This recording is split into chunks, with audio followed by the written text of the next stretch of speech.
Bienvenidos a Cruce de Palabras por Telesur. Soy Luis Hernández Navarro y para conversar sobre la novena Cumbre de las Américas está con nosotros el doctor Nayar López Castellanos. Nayar es doctor en ciencia política, dirige el Centro de Estudios Latinoamericanos de la Facultad de Ciencias Políticas de la UNAM y es un gran conocedor de América Latina, de las relaciones con Estados Unidos, autor de innumerables libros sobre el tema. Nayar, muchas gracias por estar con nosotros. Al contrario, Luis, muchas gracias por la invitación. Estamos hablando de la novena cumbre. ¿Cómo nacen estas cumbres? ¿Por qué se realizan? ¿Cuál es el sentido que tienen? Bueno, tienen un origen de manufactura, digamos, estadounidense, hegemónico. En 1994 se da esta primera cumbre en el contexto del lanzamiento también de la iniciativa que nunca, afortunadamente, para el continente latinoamericano y caribeño se logró, que era el Acuerdo de Libre Comercio para las Américas, el ALCA, que finalmente fracasa en el 2005 en Mar del Plata. Y es un espacio bueno que recoge en realidad la tradición hegemónica estadounidense, que podemos ubicarnos hasta finales del siglo XIX en estas llamadas cumbres panamericanas, ¿no? Esta idea de que el continente tiene una noción más en la lógica de Estados Unidos que en la rica diversidad que representa esta región y este conjunto de naciones latinoamericanas y caribeñas. Y en ese sentido, en este contexto, digamos, del final de la Guerra Fría, en la que, según Fukuyama, ya no había historia ni alternativas al capitalismo, pues Estados Unidos tenía como una visión de la mesa servida, digamos, ¿no? Y ahí está esta cumbre que tiene como objetivo, bueno, pues tratar de crear un foro, más allá de lo que significa la OEA o los otros espacios multilaterales, un foro donde se señalaran un conjunto de temas aparentemente comunes, pero siempre alrededor de los intereses de Estados Unidos, ¿no?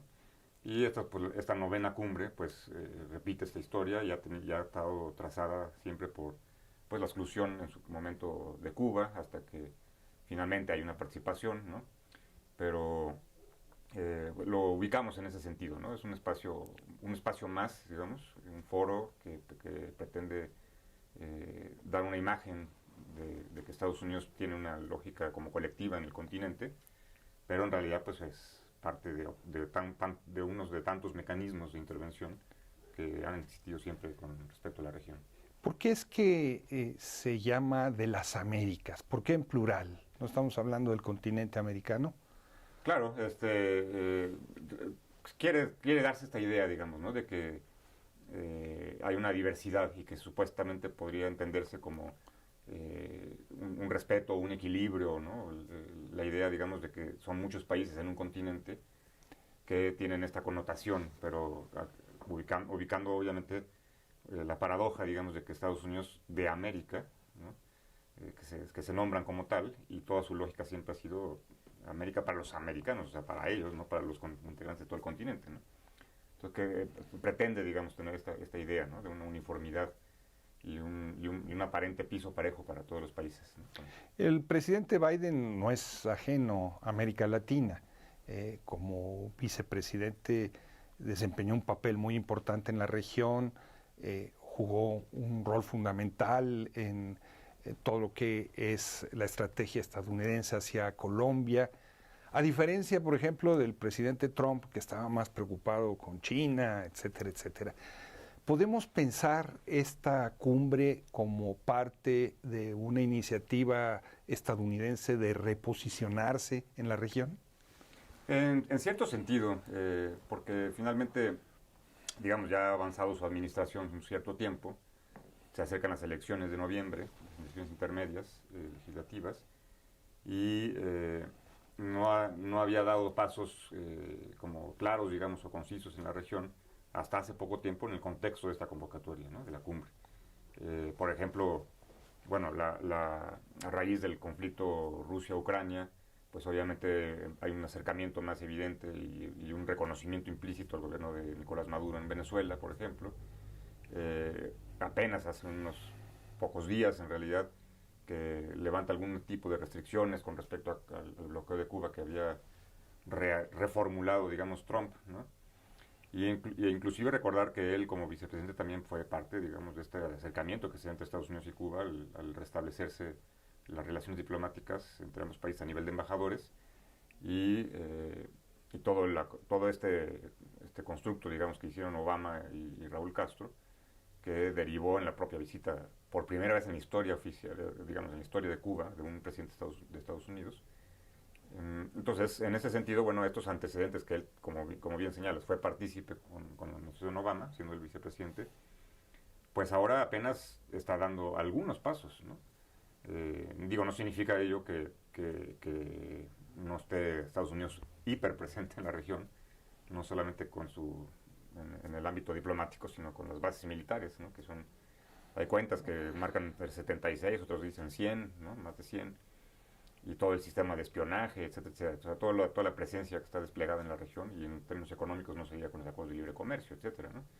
Entonces, sí da esta idea, digamos, de también utilizar este espacio de Cumbre de las Américas para atender también conflictos internos pues muy graves, ¿no? Como la espiral de violencia que está viviendo Estados Unidos, que se pone a juzgar los derechos humanos en otros países y en su propio territorio, pues la policía asesina, básicamente de la palabra, a cientos de afroamericanos o latinos al año, ¿no? Y las masacres que están dándose en estos tiempos tan terribles y tristes, ¿no? Como la última de los niños. Entonces, es un espacio, digamos, que tiene ahí como diferentes objetos de utilidad, ¿no? En política para Biden. Desde la lógica estadounidense hay dos ejes de este gran encuentro, democracia y migración. ¿Son eso las preocupaciones de América Latina? Sin duda el tema de la inmigración, sí, ¿no? Es un aspecto muy importante, no solamente por por las causas de la migración, digamos, ¿no? O sea, pues sobre todo en el escenario centroamericano, que pues son evidentes la injusticia social, la desigualdad, la violencia extrema que viven sobre todo los países del Triángulo Norte, Salvador, Guatemala y Honduras, que son quienes integran en lo fundamental las famosas caravanas de migrantes, ¿no? Que atraviesan nuestro país. Pero también hay otras rutas migratorias importantes, porque vienen desde África, también desde el Caribe, el caso de la migración desde Cuba, la migración también que ha habido en Venezuela, entre Venezuela y Colombia, ¿no? Que hace no tanto tiempo era al revés, llegaron a haber más o menos 3 millones y medio, 4 millones de colombianos en Venezuela, muchos han quedado ahí inclusive. La migración de nicaragüenses hacia Costa Rica, se calcula más o menos entre 600 y 800 mil nicaragüenses en Costa Rica, y las dinámicas alternas, digamos, de migración de Bolivia hacia Argentina, o en su momento al revés. Entonces es un tema fundamental para América Latina la migración, porque bueno, el destino central, digamos, de esta migración es Estados Unidos, ¿no? Donde hay millones de migrantes legales e ilegales que han llegado a este país en las últimas décadas, ¿no?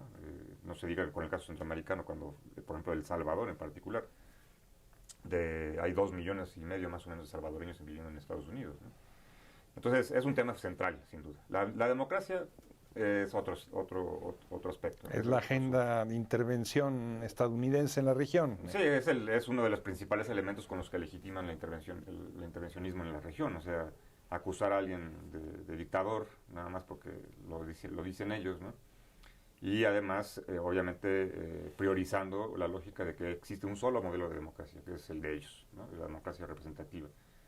Y desconociendo que la democracia participativa es, diríamos, valga la redundancia, más democrática que su propia noción de sistema democrático. Entonces, el tema migratorio, el tema de la democracia, son dos de los principales elementos con los cuales ellos justifican y legitiman sus actos también de intervención, ¿no? en la región latinoamericana. Ponen listas, o levantan muros, o criminalizan a los migrantes, ¿no? Como lo hizo de manera tan evidente Trump, pero que tampoco ha variado sustancialmente, digamos, con Biden el asunto. Y de esta forma, pues también justifican aparentemente un tema como una visión o una postura como muy noble, ¿no? De parte de Estados Unidos, tratar de generar consensos en torno a un tema tan importante, cuando lo que debería de hacer es dejar de intervenir, dejar a que los países puedan experimentar y desarrollar sus propios procesos de transformación, Preguntémonos si no estuviera bloqueado Cuba, si no estuviera bloqueado Venezuela, cómo sería la realidad económica. No tendrían ese tipo de dificultades porque tienen todo para estar tranquilos, digamos, ¿no? Para poder impulsar procesos de desarrollo, y Estados Unidos pues presiona y genera una migración. O en el caso de Centroamérica, que intervino durante todo el conflicto armado de la década de los 80 del siglo pasado, e impidió, por ejemplo, con el caso de Nicaragua, que se consolidara un proceso de transformación, ¿no? Y atiende promete inversiones francamente ridículas, ¿no? Dice, vamos a apoyar el desarrollo social en Centroamérica y vamos a darle $100 millones. No, eso no es nada, digamos, ¿no? Entonces son temas importantes para la región, pero desde la concepción de Estados Unidos, pues son temas que utiliza en realidad para legitimar este tipo de espacios, ¿no? Estamos hablando de una cumbre marcada por el sello de la exclusión. Explícitamente se ha dicho que no se va a invitar a Cuba, que no se va a invitar a Nicaragua, que no se va a invitar a Venezuela. ¿Por qué esto, Nayar? ¿Por qué esta actitud de, teniendo la oportunidad de buscar la solución común a los problemas de la región, se deja fuera a estas naciones? Sí, bueno, refleja, digamos, por un lado, pues una franca inmadurez diplomática, si lo pueden llamar así, una soberbia también en la lógica de las relaciones internacionales, de decir quién sí y quién no, quién es bueno y quién es malo, ¿no? Y además una torpeza política, porque finalmente estos tres países pues comparten temas importantes de este asunto, ¿no? El tema migratorio, pues son dos de los tres de los países que tienen más desarrollado, digamos, este fenómeno social. Y entonces, ¿cómo quiere resolver un problema de migración si no invitas a los actores involucrados, ¿no? Y además, bueno, sin duda responde a una visión que siempre ha caracterizado a Estados Unidos de señalar a los buenos y los malos. O sea, reitero esta noción, ¿no? Pretende descalificar un proceso de político o un tipo de sistema que le es adverso por lo que significa, por el ejemplo, por los resultados sociales que ha dado, y lo disfraza, digamos, montados en el discurso de la democracia, ¿no? Son dictaduras desde su lógica, ¿no? Estamos hablando entonces de una situación compleja. Si te parece, vamos a una pequeña pausa. Claro que sí. Amigos, amigas, no se vayan, volvemos en muy breves instantes para seguir con este cruce de palabras.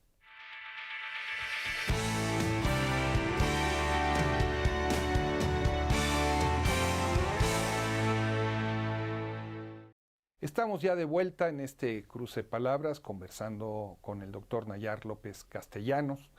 Él está al frente del Instituto de Estudios Latinoamericanos de la Facultad de Ciencias Políticas de la UNAM, un gran conocedor del área, de las relaciones con Estados Unidos, y estamos charlando precisamente de la 9ª Cumbre de las Américas.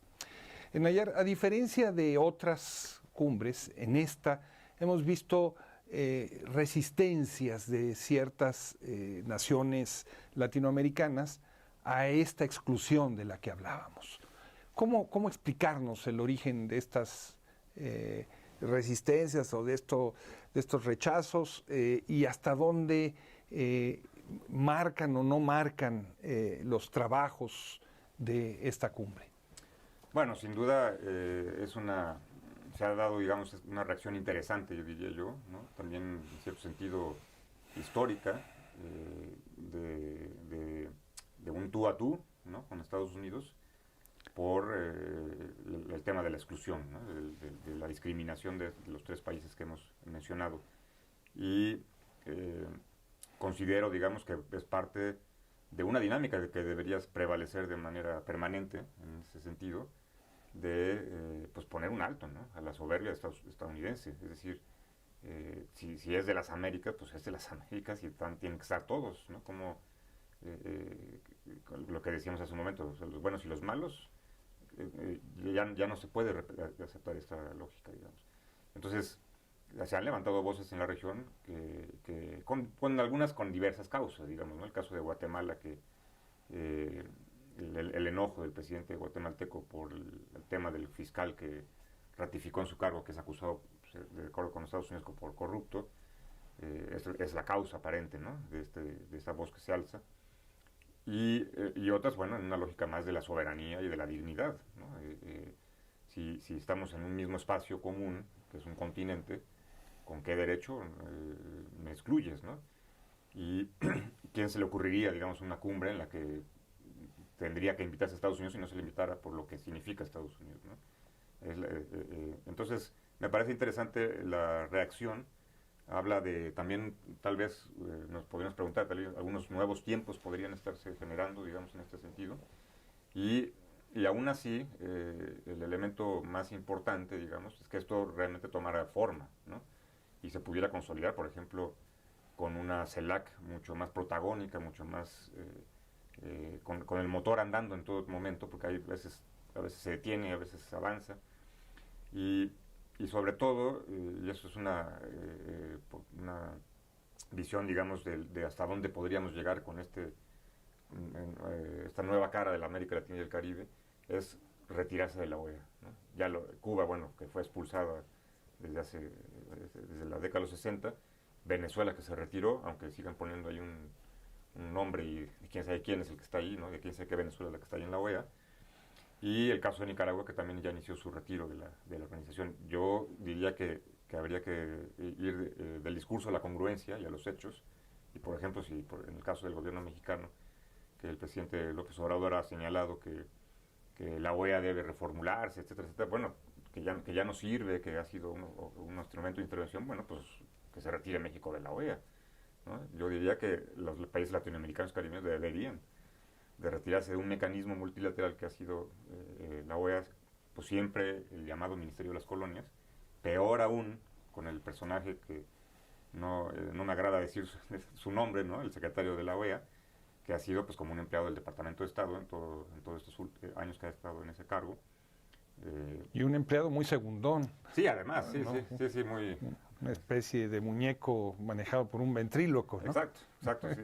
No, yo no sé con qué cara luego se puede presentar en un espacio público, ¿no? Pero la América Latina debería abandonar la OEA, ¿no? Y la CELAC debe convertirse en un espacio y un instrumento que con toda la diversidad de posturas políticas que existen en la región, que es natural, que los vaivenes de la geometría política, digamos, sea el instrumento de la región para relacionarse con el mundo y sobre todo con Estados Unidos resistir, digamos, ese continuo intervencionismo desde un espacio en común que además pueda traducirse en algunos aspectos más que rebasen el tema de los discursos y las fotos, ¿no? Que vayan a acuerdos de carácter social, económico. Digo, ojalá que hubiera un ALBA en la que estuvieran todos involucrados, porque es otro parámetro de integración de lo más avanzado que tiene este mundo. Pero lo que sí es que estas voces que se han levantado rechazando, criticando esta exclusión que se hace en esta cumbre, pues deben de fortalecerse y traducirse, digamos, ¿no? De manera permanente. De cualquier manera, Cuba, Nicaragua dijeron que no participarían en la cumbre y no están participando, ¿no? Más allá de si fueron o no invitados, ¿no? Hay una posición ahí de dignidad, ¿no? Sí, por supuesto, porque no te voy a invitar. Oye, bueno, siempre lo pensé que mejor sí ven, ¿no? Eso no es una postura totalmente congruente con la lógica de la dignidad en ese sentido. No vamos, ¿no? Una pregunta, Nayar. ¿El fantasma de China está detrás de esta cumbre? La presencia oriental en la región, los apoyos a distintos gobiernos, las inversiones directas. Sí, no cabe duda. Y fantasma y presente también, o sea, tiene un gran peso, sin duda, lo que significa China en términos económicos, políticos, comerciales, porque es el principal, rival, obviamente, de Estados Unidos en esta época, en este siglo, en esta década en particular, ha tomado mayor relevancia. Inclusive, pues, Trump se dedicó a enfrentar a China, ¿no? De múltiples y fracasadas formas, pero mucho se habla de la crisis de la hegemonía estadounidense, ¿no? A nivel mundial y en particular en América Latina. Inclusive en su libro de la geopolítica del imperialismo en América Latina, Atilio Borón habla de que cuando un imperio, digamos, está en crisis y en decadencia es cuando más peligroso se vuelve para sus para los territorios inmediatos, en este caso nosotros, los latinoamericanos y caribeños, y entonces la propia cumbre tiene también ese eslabón, ¿no? Es decir, ¿por qué ahorita? ¿Por qué en este contexto? ¿No? Yo señalaba un poco lo de las elecciones de noviembre, pero también es una forma de decir, a ver, este es mi continente, aquí yo pongo las reglas del juego y voy a tratar de reconquistarlo un poquito, ¿no? O por lo menos de que no me desplacen tanto o tan rápido como China lo ha hecho, pues tiene inversiones en todas partes, inclusive el caso de Bolsonaro en Brasil, que en un principio dijo no queremos el comunismo chino en nuestro país, ¿no? Con todo el del tema de la pandemia, que decía que había sido una invención, pero no pudo desprenderse de las inversiones chinas en Brasil, ¿no? Están igualitas que cuando él llegó a la presidencia. Entonces China se ha vuelto indispensable para la región latinoamericana y caribeña, y esto se demuestra con un enorme despliegue económico y comercial por todas partes. Inclusive cada vez son menos los países que tienen la relación con Taiwán, ¿no? Porque están priorizando pues de manera pragmática, pero ¿no? y ante la decadencia de Estados Unidos, pues la relación con China. La guerra en Ucrania y la crisis energética asociada a ella ha obligado a Estados Unidos a aflojar sus medidas de presión hacia Venezuela. Y nos contabas hace un momento cómo también hay pequeños guiños hacia Cuba que fueron juzgados por el gobierno cubano como insuficientes. ¿Tú prevés un escenario en donde esta flexibilización, vamos a decirlo así, se siga profundizando o no?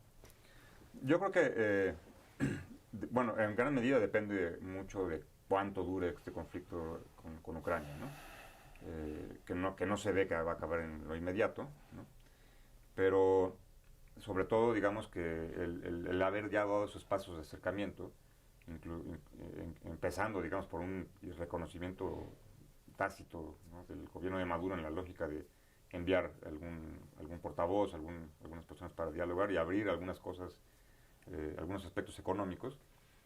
Es difícil pensar que se pudieran echar para atrás, digamos, y reconstruyeran toda la parte, todo el tema del bloqueo, ¿no? Entonces yo creo que, digamos que es un tema también electoral, sobre todo en este año, qué tanto va a avanzar en ese sentido el acercamiento, ¿no? Bueno, no el acercamiento, digamos la flexibilización, diríamos, de los bloqueos, hay que hablar de los bloqueos, pero yo creo que sí puede apuntar, digamos, a una especie de restablecimiento, ¿no? Un tipo de normalización, porque además, digo, a Estados Unidos le sale más barato comprar el petróleo venezolano que traerlo desde lejanos puntos del planeta, ¿no? Aquí está, en la época, por ejemplo, cuando existía aproximadamente 1 millón de barriles diarios que se vendían en algún momento de la exportación en este siglo, pues es muy importante para Estados Unidos, ¿no? Y en este contexto de conflicto, que además, digamos que independientemente de que en algún punto tendrá que terminar de alguna manera, pues ya el enfrentamiento con Rusia también habrá que pensar cuánto tiempo va a durar, digamos, ¿no? Esta mini guerra fría que se ha restablecido, pues puede tener un tiempo más extenso de duración, y esto seguramente será un incentivo, digamos, para mantener esa apertura, ese acercamiento mínimo con estos dos países. Ahora, eso no significa que abandonen, digamos, el objetivo de derrocarlos, ¿no? Ese siempre está ahí presente, digamos, ¿no? Con republicanos o con demócratas, no importa. A veces son más peligrosos los demócratas, ¿no? Pues muchas veces, sí. Estamos hablando un poco de las implicaciones de la guerra en Ucrania hacia América Latina. ¿Tiene la impresión de que el campo latinoamericano no se ha movido incondicionalmente hacia las posiciones de Estados Unidos, que han habido reservas, sin que eso signifique que se apoye la posición rusa, ¿no? Hay distintos países que no se han sumado a la ofensiva tal y como la ha planeado Estados Unidos y la OTAN, ¿no? ¿Cómo explicarnos esto? Bueno, sobre todo se debe, yo creo que un poco al tema de relaciones sur-sur, ¿no? Y a la lógica de la multipolaridad, que tanto el presidente Chávez insistía, y además pues creó como bandera y característica fundamental de la política exterior venezolana, ¿no? Las relaciones sur-sur se han ido consolidando de una u otra manera. Tuvimos el caso de BRICS, que obviamente después de los gobiernos del PT pues vino un poco en declive, ¿no? Pero BRICS es un ejemplo concreto de que de la importancia, digamos, de estas relaciones sur-sur. Y en ese sentido, pues Rusia también, no como China sin duda alguna, pero también ha tenido una presencia creciente en la región latinoamericana y caribeña, ¿no? Con Irán, por ejemplo, también hay una presencia importante. Entonces yo creo que esta forma cautelosa, digamos, de ponerse frente al conflicto y de definir la posición, refleja la importancia también de esta visión sur-sur que ha ido creciendo en la región, ¿no? Y entonces vemos una presencia no solamente de China, también de Rusia, de Irán, de la India, ¿no? En diferentes países latinoamericanos. En un minuto, porque ya se nos terminó el tiempo. Este 10 de junio, cuando termine la cumbre, ¿tú ves en el futuro una América diferente a la que hay antes del inicio de esta cumbre? Bueno, pensaría que sí, porque finalmente la política arrogante de Estados Unidos ya tiene un costo político, ¿no? Y va a ser que se vaya consolidando un espíritu latinoamericano de poner un hasta aquí y un ya basta del intervencionismo, no en todos los países, hay satélites sin duda alguna, gobiernos tipo Duque en Colombia, pero sí marca esta cumbre, va a quedar marcada, digamos, como la cumbre del error estadounidense de pensar que América Latina y el Caribe siempre va a estar sometida y sojuzgada, ¿no? Nayar, muchísimas gracias por estar con nosotros en este cruce de palabras. Al contrario, muchas gracias, Luis. Ustedes, amigos, amigas, muchísimas gracias por su amable compañía el día de hoy. Ya saben, los esperamos la semana que viene aquí por Telesur. Hasta la próxima.